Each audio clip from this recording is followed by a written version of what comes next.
তিন বন্ধু নিউ ইয়র্কে গেছে, গেল ভালো কথা। যাওয়ার পর এখন তো আমরা বাঙালি, কিছু তো একটা করা লাগবে। নাইট ক্লাবে গেল, ভালো কথা।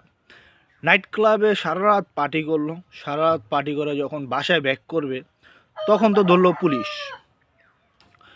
পুলিশে ধইরা এখন প্রথম জনকে জিজ্ঞেস করলো যে ইউর কান্ট্রি ফ্রম। প্রথম জন উত্তর দিল আই এম বাংলাদেশ। তো পুলিশে বললো ওরে গাড়িতে উড়া, মানে ওরা থানায় নিয়ে যাইব।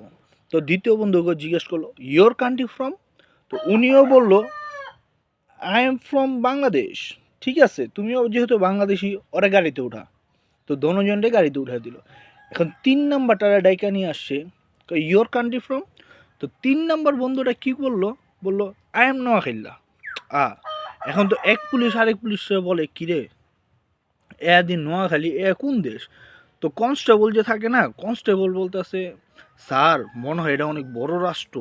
তো এই রাষ্ট্রের মানুষরা যদি ধরেন আমাদের আমেরিকার লগে তো যুদ্ধ লাগাই দিব। এক কাজ করেন, এরা ছেড়ে দেন। You go, you should go go go. তো বলতেছে আমার বন্ধু, কয় না না বন্ধু না, তুমি যাও তুমি যাও, ওরে ছেড়া দিছে। তো নোয়াখালী মানুষের পাওয়ারটা দেখছেন।